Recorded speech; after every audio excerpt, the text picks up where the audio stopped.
Mom said, "We changed all the locks on the front door and also the gate code. We no longer trust you."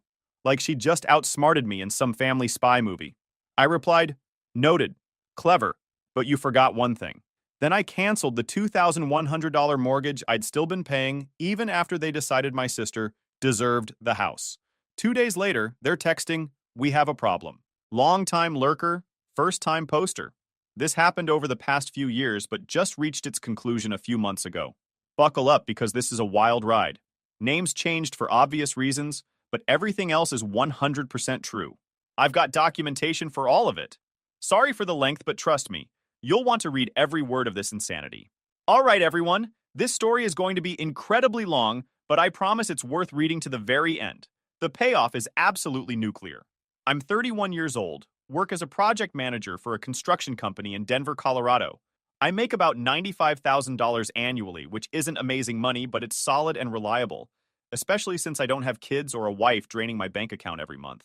I drive a 2019 F-150 that I bought with cash, live in a decent 2-bedroom apartment, and I've always been the responsible, level-headed one in my family. Let me paint you a detailed picture of my family dynamics growing up, because this context is absolutely crucial for understanding how deep this betrayal goes. I'm the older brother by 3 years, and from the moment my sister Jessica was born, I was held to completely different standards and expectations. When I was in high school, I had to maintain a 3.5 GPA minimum to keep my car privileges, work 20 hours a week at a part-time job to pay for my own gas and car insurance, and complete a list of household chores every weekend that included mowing the lawn, cleaning the garage, and doing maintenance work around the house. Meanwhile, Jessica received a brand new Camaro for her 17th birthday. Not used, not leased, but completely paid off and registered in her name, just for doing her best in school with a pathetic 2.8 GPA. She never had a job during high school, never paid for her own gas, never had any real responsibilities or consequences for her actions. When I graduated college with my degree in construction management, after 4 years of working part-time and taking out student loans to pay my own way, I received a handshake from my dad, and "We're proud of you, son," from my mom. That was it. No celebration, no party, no recognition of the achievement. When Jessica dropped out of community college after exactly 1 semester because the coursework was too stressful and she needed to focus on finding herself, my parents actually threw her a party. They called it a "Finding Your Own Path in Life" celebration and invited extended family members to congratulate her on her brave decision to follow her heart instead of societal expectations. I remember sitting in my apartment that night, eating leftover pizza and thinking about how backward everything was in my family. Success was ignored, failure was celebrated, responsibility was expected from me, but never from her. Jessica is now 28 and has always been what people politely call a free spirit, and what I'd honestly describe as a complete train wreck who thinks her existence alone entitles her to everything she wants. She got pregnant at 20 by some random guy she'd been dating for about 2 months who completely disappeared the moment she told him the news. Then she somehow managed to get pregnant again at 23 by a different loser, who also vanished into thin air when reality and responsibility came knocking. Now she has 2 kids, Braxton, who's 10, and Qley, who's 7, and has never held a steady job for more than 8 months in her entire adult life. Every workplace is apparently toxic, every boss is unreasonable, and she constantly needs flexibility for the children, which basically means she wants to work whenever she feels like it and get paid regardless of her actual contribution or attendance. Here's the thing that really gets under my skin and has been building resentment for years. My parents have always treated Jessica like she could do absolutely no wrong, while simultaneously expecting me to be the family solution to every single problem that arose. Growing up, whenever Jessica wanted something expensive that my parents couldn't afford, they'd drop hints that I should help out since I was doing so well financially, and family members support each other. When she had her first kid at 20 and suddenly needed money for baby supplies, cribs, strollers, diapers, and everything else that comes with an unplanned pregnancy, guess who got the phone call asking for temporary assistance? When her piece of junk car broke down every few months, when she couldn't make her rent payments, when she needed groceries because she'd spent her food stamps on other things, every single time without exception, they'd call me with some variation of "family helps family in times of need." And like an absolute moron who thought he was being a good son and brother, I always said yes, every single time, because I genuinely believed that's what you do for family members. I thought that eventually they'd appreciate the sacrifices I was making, acknowledge what I was doing for them, Maybe even say thank you once in a while and show some basic gratitude for the financial support. I was wrong about literally everything. They never saw it as sacrifice or generosity. They saw it as obligation and entitlement. The real mess that would define the next 4 years of my life started about 5 years ago when my parents were facing eviction from their rental house. My dad had been laid off from his warehouse supervisor position and was too proud and stubborn to take anything he considered beneath his status. He'd turned down multiple job offers because they didn't pay enough or weren't management-level positions. My mom worked part-time as a receptionist at a dental office, making about $1,200 per month, but her income wasn't even close to enough to cover their $1,600 monthly rent, let alone utilities, food, and other basic expenses. Jessica was living with them at the time with both of her kids, contributing exactly $0 to household expenses because she claimed she was saving up for her own apartment, and argued that helping with childcare was her financial contribution to the household. This was complete garbage since my mom was actually doing most of the real childcare while Jessica spent her days sleeping until noon, posting on Instagram and TikTok, and spending her government assistance money on fake eyelashes, cheap designer knockoff clothes, and whatever other nonsense caught her attention that week. That's when I had what I thought at the time was a brilliant solution to everyone's problems. I had excellent credit built up over years of responsible financial behavior, a stable income with regular raises and good job security, and had been pre-approved for a pretty substantial mortgage amount by my bank. Why not buy a house where they could all live comfortably, and they could pay me reasonable rent instead of throwing money away to some random landlord every month? I'd build equity in real estate, they'd have long-term housing security and stability, and everyone would benefit from the arrangement. This decision would turn out to be the biggest financial and emotional mistake of my entire adult life. I spent about 3 months seriously house hunting, and finally found a really nice 4-bedroom, 2.5-bathroom house in a solid suburban neighborhood, about 20 minutes from downtown. Nothing extravagant or fancy, but it was in an excellent school district for the kids, a safe area with low crime rates, and had a decent-sized yard for them to enjoy. The purchase price was $285,000, and after putting down 20% to avoid PMI, my monthly mortgage payment worked out to exactly $2,100, including property taxes and homeowners insurance. The financial arrangement we agreed on seemed completely straightforward and fair to everyone involved. My dad would contribute $800 monthly, Jessica would pay $700 for her and the 2 kids, and I'd cover the remaining $600 since I'd be the one building equity in the property and benefiting from any future appreciation in home value. It seemed like a reasonable split that took into account everyone's financial situation and contribution to the household. Month 1. We're still in the process of settling in and getting organized. Can you give us just 1 month to get our finances sorted out and figure out our budget? Month 2. Jessica's transmission completely went out, and we had to get that emergency repair taken care of first before we could start making rent payments. Month 3. The kids needed school clothes and supplies for the new semester, plus Braxton needed new shoes. We'll definitely start paying our share next month. I'm sure you can see the obvious pattern developing here. 3 months turned into 6 months, which turned into a full year, and I was covering the entire $2,100 mortgage payment every single month, plus all the utilities because they kept forgetting to pay the electric, gas, water, and internet bills. Meanwhile, Jessica's social media presence was a constant stream of shopping hauls, restaurant check-ins, salon appointments, and lifestyle content that clearly showed she had money to spend on non-essential items.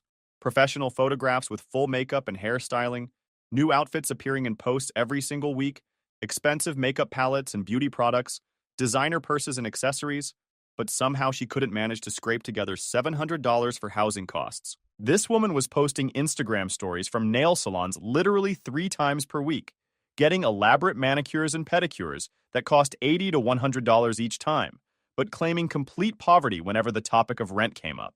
But here's what really started to irritate me, and should have been my first major red flag. Jessica began referring to the property as her house when talking to people outside the family. Not the house we live in, or Jake's house where we stay, or even the family house. She specifically called it her house. On social media posts, to her friends when they came over, to service technicians and delivery drivers, even in conversations with teachers at the kids' school. I distinctly remember one incident where I was there when the mailman came to the door asking if Jake Mitchell lived at this address because there was a package that required a signature. Jessica actually corrected him and said, "No, this is the Johnson residence," and acted like I was some random visitor instead of the person whose name was on the deed and mortgage. After about 6 months of receiving absolutely zero financial contributions toward the mortgage or any other household expenses, I decided to try having a mature, adult conversation with my dad about establishing a realistic payment schedule that everyone could stick to.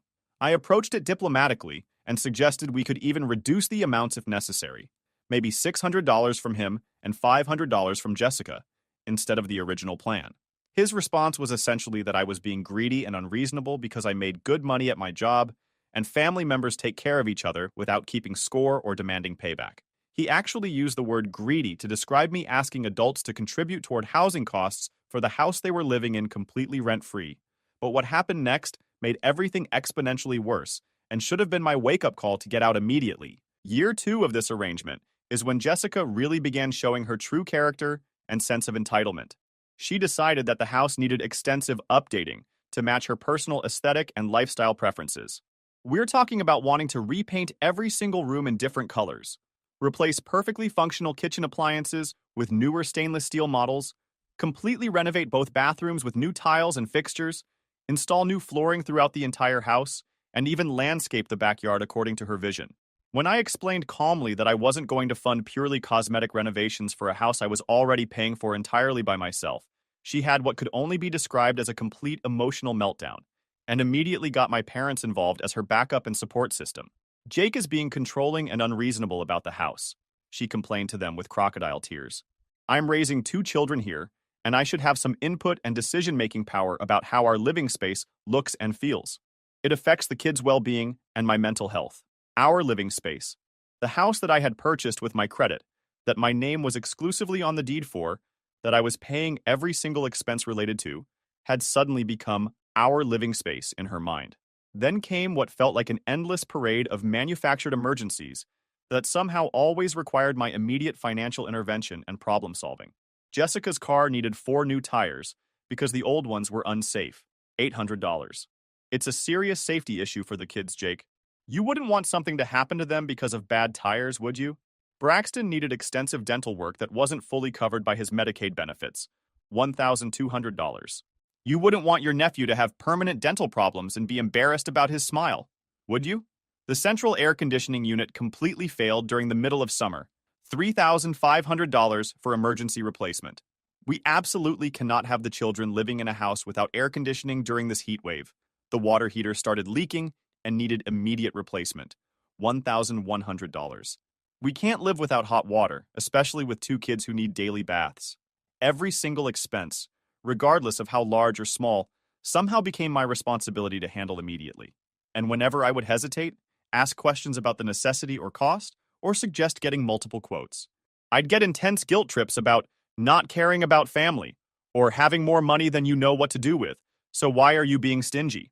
The absolute worst part of this entire dynamic was how Jessica started treating me whenever I'd come over to check on the property or handle maintenance issues. Instead of greeting me like a brother who was making enormous sacrifices for her benefit, she'd immediately present me with a detailed list of maintenance issues and demands, like I was some kind of hired handyman, rather than a family member who was subsidizing her entire lifestyle. Oh, perfect timing, Jake, you're here. The kitchen faucet has been dripping for 3 days, and it's really annoying. Also, the back gate is squeaking loudly and the kids can't open it properly by themselves. And we're running low on groceries again.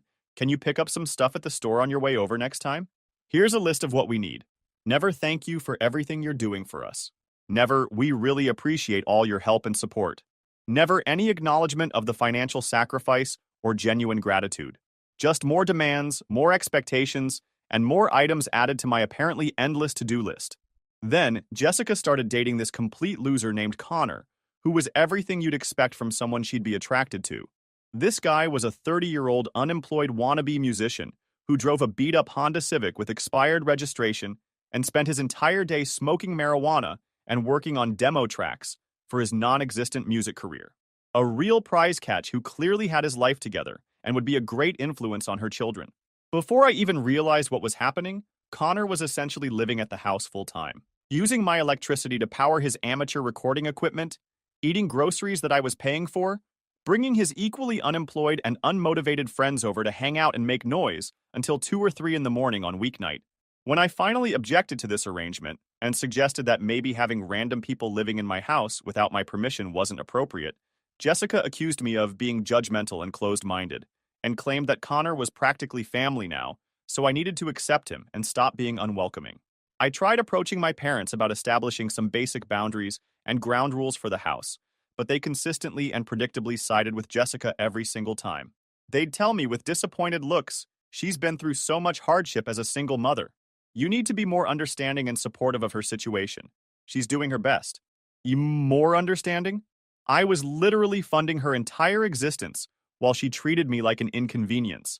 The moment that fundamentally changed everything and opened my eyes to the reality of my situation happened about 8 months ago. I was over at the house doing routine maintenance work. Apparently, property upkeep was also exclusively my responsibility now, when I accidentally overheard a conversation that made my blood run completely cold.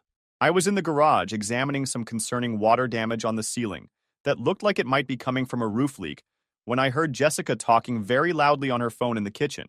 The window was wide open because it was a nice day, and she wasn't making any effort whatsoever to keep her voice down or maintain privacy. "Girl, I basically own this house now," she was saying enthusiastically, to whoever was on the other end of the call. Jake is way too much of a pushover and people pleaser to ever actually do anything about the situation. My dad looked into it and said there's some kind of legal thing called adverse possession, where if you live somewhere long enough and act like you own it, you can claim ownership rights through the court system. Adverse possession, squatter's rights, legal theft of the house I had purchased, financed, and maintained entirely by myself for years. She continued with obvious excitement in her voice. The best part is that he's so desperate to be seen as the good brother and maintain his reputation that he'll never actually kick us out or take any real action. I've got his personality completely figured out, and I know exactly which buttons to push.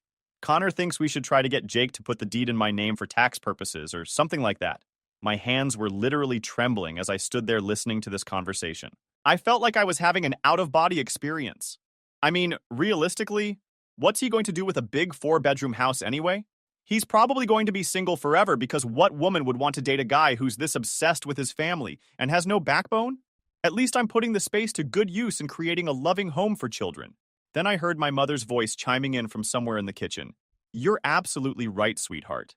Jake has always been too generous and soft-hearted for his own good. This living arrangement is perfect for you and the grandchildren, and he can afford it better than anyone." Exactly. And if he ever tries to sell the house or force us to move out, I'll just tell everyone in the family and on social media that he's trying to make his own nephews homeless. He cares way too much about what people think and his reputation to ever risk that kind of public relations disaster. They were literally conspiring to steal my house from me through fraud and manipulation, and they were counting on my character, my love for my nephews, and my concern about my reputation to prevent me from fighting back effectively. I stood there in that garage for probably 20 minutes, just processing the enormous magnitude of what I'd overheard. These weren't just ungrateful family members taking advantage of my generosity. They were calculating predators who viewed me as nothing more than a mark to be exploited for maximum benefit. But instead of confronting them immediately in the heat of anger and emotion, I made a decision to be strategic and methodical about my response. If they wanted to play manipulative games and treat me like an enemy, I was going to make absolutely sure that I won decisively. Over the next 2 months, I became incredibly methodical and systematic about documenting everything while maintaining the facade of being the same pushover they thought they could manipulate and control forever. First, I spent several weekends pulling together a comprehensive financial analysis of exactly how much money I'd invested in this situation over the past 4 years. The numbers were absolutely staggering and honestly shocking even to me. Mortgage payments, $2,100 per month for 48 months equals $100,800. Property taxes, $2,800 annually for 4 years equals $11,200. Homeowners insurance, $1,400 annually for 4 years equals $5,600. Utilities when they forgot to pay, approximately $8,400. Major repairs and home improvements, $23,000. Subtotal for house-related expenses, $149,000. But that wasn't even the complete picture of my financial investment. I went through years of credit card statements and bank records to meticulously document all the emergency financial assistance I'd provided to Jessica over the years. Car repairs, transmission work, tire replacements, dental work for the kids, school supplies and clothing, groceries when she was short on cash, daycare and after-school program payments, medical bills not covered by insurance, and literally dozens of other miscellaneous expenses that totaled another $31,000. Grand total, $180,000 that I had given freely to support people who were now actively planning to defraud me out of my home. Since Colorado is a one-party consent state for recording conversations, I started discreetly documenting their ongoing admissions and plans. I got clear recordings of Jessica bragging to her friends about her house and how she had me wrapped around her finger. I recorded my parents discussing how I would never actually do anything because I was too conflict-averse and worried about family harmony. I even captured audio of Connor talking enthusiastically about his plans to move in permanently and set up a professional music studio in my basement. The most damning and infuriating piece of evidence came when I recorded Jessica talking to some guy she'd apparently met on a dating app. Yeah, I own a beautiful 4-bedroom house in neighborhood name. My brother helped with the down payment initially, but it's completely mine now. I'm looking for a real man who can appreciate the lifestyle and stability I can offer. Own. She was telling complete strangers that she owned the house that I had purchased, that my name was exclusively on the deed for, and that I was paying every single expense related to. The audacity was breathtaking. I also discovered through casual conversation with my cousin that Jessica had been telling people at Braxton School that she was a successful real estate investor, and that I was her business partner who handled the boring technical financial aspects of her property investment portfolio. She had even volunteered to host a major PTA fundraising event at her house and was planning to charge admission. But the discovery that made me realize I was dealing with actual criminals rather than just ungrateful family members came when I decided to check my credit report and found an inquiry for a home equity line of credit application on my house. Someone had submitted paperwork to borrow $50,000 against my property without my knowledge or consent. The application had been denied because it required my signature as the legal owner. But Jessica had literally attempted to take out a loan secured by a house she had absolutely no legal claim to whatsoever. That's when I fully understood that this situation had moved far beyond ungrateful family members taking advantage of my generosity. I was dealing with people who were actively committing fraud and theft, and they felt completely confident that I was too weak, too family-oriented, and too concerned about my reputation to stop them effectively. I spent several weeks planning my response with the same level of attention to detail and strategic thinking that I bring to managing major construction projects. This was going to require perfect timing, flawless execution, and maximum impact to be truly effective. First, I quietly consulted with a real estate agent to get a current market analysis of the house. The good news was that it had appreciated significantly to approximately $320,000 in value, so at least my investment had grown substantially despite the family drama. I also started documenting their continued admissions and criminal planning. I visited the house more frequently, always with my phone discreetly recording conversations. I collected extensive evidence of Jessica repeatedly referring to it as her house, my parents casually discussing squatters' rights and adverse possession, and various conversations about specific strategies to get me to sign over the deed or transfer ownership. But I needed the perfect opportunity to reveal everything in a way that would create maximum impact and completely destroy their credibility with extended family and mutual friends. That perfect opportunity presented itself when Jessica announced on social media that she was throwing a housewarming party to celebrate Connor moving in officially as her live-in boyfriend. A housewarming party, at my house, for her unemployed boyfriend, without consulting me, asking my permission, or even bothering to invite me to the event. The Facebook event page said, "Come celebrate Connor and Jessica in their beautiful home," with multiple professional quality photos of my house posted as the background images. She had invited over 50 people, including all our extended family members, her co-workers, school friends, neighbors, and random acquaintances. The event description talked about touring our home and celebrating this next chapter in our lives together. That's when I knew exactly how I was going to handle this situation and deliver the most devastating revelation possible. On the day of the party, I showed up exactly 30 minutes after the stated start time, when the event would be in full swing. Jessica looked genuinely shocked and annoyed to see me, as if I was some uninvited crasher showing up to ruin her special celebration. "Jake, what are you doing here?" she asked with obvious irritation and panic in her voice. "I just wanted to see everyone and maybe share some interesting information," I replied, with the calmest, most pleasant tone I could manage. Before she could object or try to redirect the conversation, I grabbed an empty soda bottle from a nearby table and tapped it with a butter knife to get everyone's undivided attention. "Hey everyone! Thanks for coming out to celebrate Jessica and Connor!" I began with the biggest, most genuine smile I could manage. Since we're all here together in this beautiful house, I thought it might be educational and interesting to share some fun facts about the property and its history. I pulled out a thick manila folder that I'd prepared specifically for this moment, filled with official documents and financial records. Did you know this house was purchased for exactly $285,000? And the current monthly mortgage payment is $2,100, including taxes and insurance? That's quite a significant financial commitment, right? I could see confusion and uncertainty spreading across people's faces. Jessica looked like she was starting to have a panic attack. Here's another fascinating fact. Over the past 4 years, the total financial investment in this house has been approximately $180,000. That includes mortgage payments, property taxes, insurance, utilities, maintenance, repairs, improvements, and various emergency expenses. I opened the folder dramatically and began pulling out official documents with flourish. Now, Jessica has been telling people that she owns this house, which is really interesting because I held up the official deed with both hands like I was displaying a trophy. Only my name appears on the legal ownership documents. Jake Mitchell, right there in official black and white lettering. The room went completely silent, except for someone's baby crying softly in the background. And here's the current mortgage statement, also exclusively in my name. Property tax bills. Yep, those are all mine too. Insurance policy. Mine as well. Jessica tried desperately to interrupt. "Jake, what the heck are you doing? This is completely inappropriate." "I'm just sharing some educational information with your guests, like this home equity loan application that was submitted without the property owner's knowledge or consent." I held up the paperwork and waved it around. "That's actually called fraud, which is a serious felony crime with potential prison time." My dad stood up aggressively. "Son, maybe we should discuss this privately in another room." "No, Dad. I think this is exactly the right venue for this discussion. After all, Jessica invited all these wonderful people to celebrate her house, so they deserve to know the complete truth about who actually owns the property."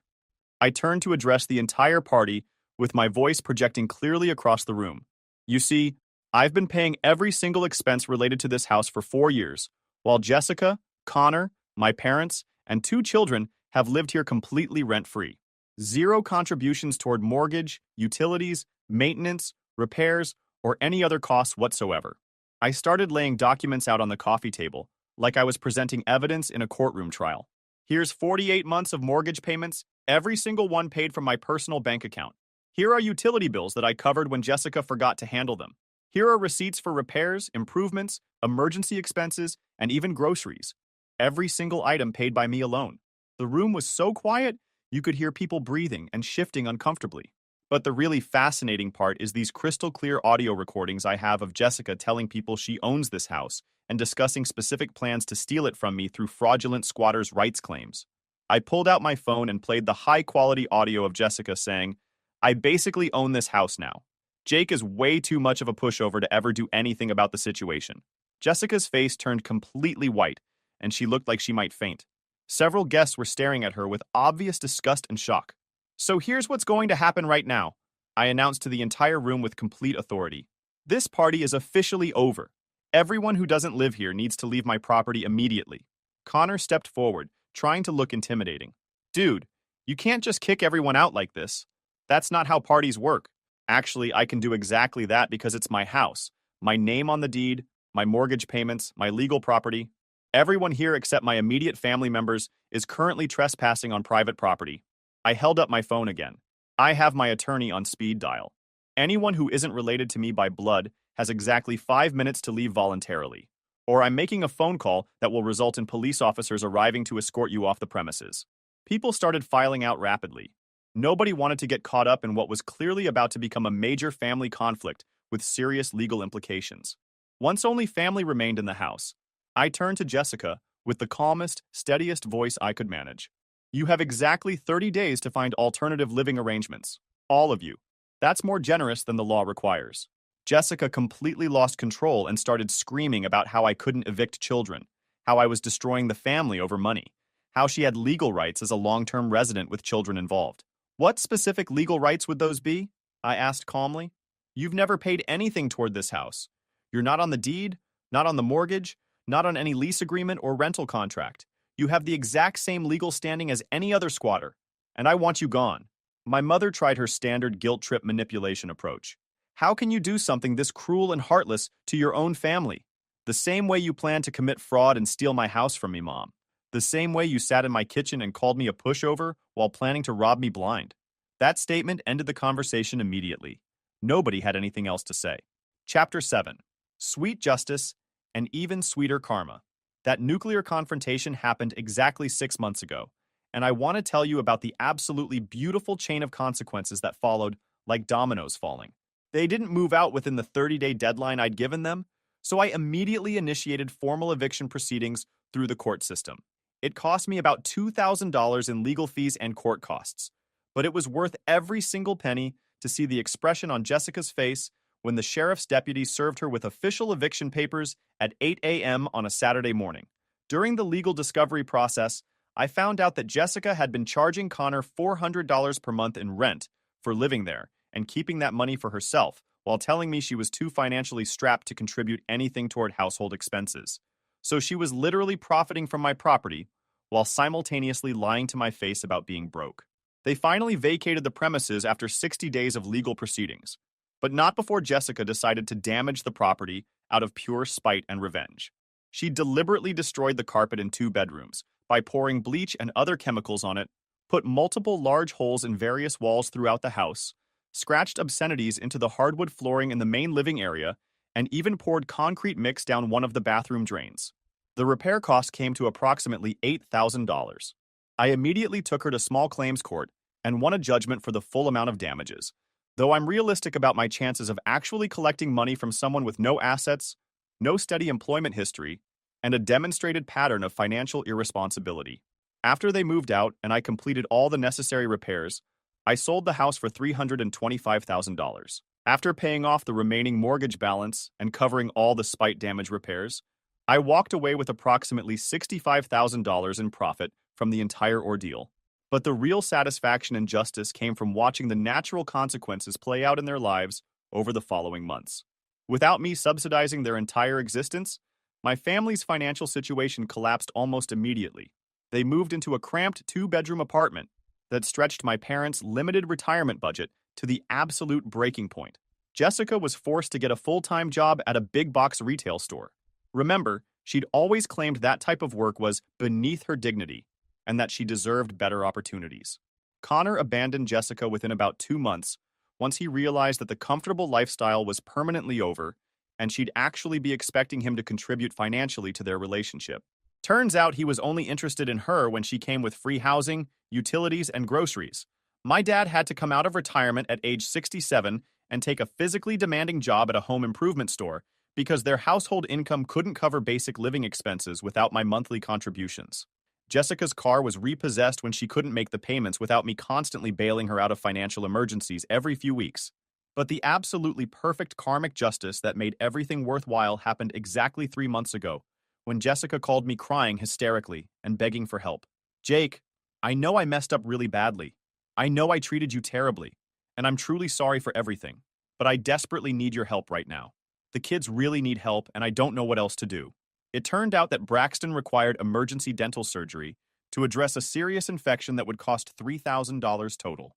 Their government insurance would only cover about $1,000 of the procedure, leaving them responsible for $2,000 that they simply didn't have, couldn't get approved for through medical financing. "I promise on my life that I'll pay you back every single penny," she sobbed desperately into the phone. "I have a steady full-time job now, and I've learned my lesson completely. Please, he's in so much pain, and the infection could spread if we don't get this treated immediately." You know what I told her after listening to her complete plea? "That sounds like a personal problem, Jessica. You should figure it out yourself." "What? Jake, he's your nephew. How can you say something like that? He's the same nephew you used as emotional blackmail against me for years. Every single time I questioned paying for something, it was always, 'Think about the children, and what about your nephews?' Well, now you get to figure out how to think about the children using your own resources instead of mine." She begged desperately with genuine tears and panic in her voice. She promised to pay me back the entire $180,000 over time with interest, promised to repair our relationship and never take advantage of me again, promised that she had genuinely learned from her mistakes and would spend the rest of her life making it up to me. I let her finish her complete emotional plea, then said calmly, Jessica, I want you to think back to that conversation you had in my kitchen where you called me a pushover who you had completely figured out. Remember planning to steal my house through fraud? Remember charging Connor rent to live in my house while telling me you were broke? Remember laughing about manipulating me? Do you remember all of that clearly? Jake, please, I'm literally begging you on my knees. Perfect. Now I want you to delete my number from your phone and never contact me again for any reason. And I hung up immediately. She tried calling back 47 times that same day. I blocked her number permanently after the 5th call. My parents called next, with my dad trying the aggressive anger approach first. Your nephew needs emergency medical treatment, and you're being petty and vindictive over old grudges. I'm being smart and protecting myself financially. That's something I should have started doing years ago instead of being a pushover. Then my mother attempted the emotional guilt route. I don't understand how we raised such a heartless, selfish son who would let children suffer. You raised me to be a doormat and a people pleaser who never stood up for himself. Fortunately, I'm capable of learning from my mistakes and changing my behavior patterns. They offered to personally guarantee repayment of everything over time if I would just help with this one medical emergency for my nephew. Even if I believed you would actually follow through and pay me back, which I absolutely don't based on your track record, why would I want any kind of relationship with people who committed fraud against me and actively planned to steal my house? Last week, Jessica actually showed up at my apartment building, looking desperate and disheveled. The security desk called up to my unit, and I told them to escort her off the property immediately and add her name to the permanent list of people who aren't allowed in the building under any circumstances. I heard through my cousin that they ended up borrowing money from one of those predatory payday loan operations at something like 30% annual interest to pay for Braxton's dental work. That debt is going to follow them around for years and make their already terrible financial situation even worse.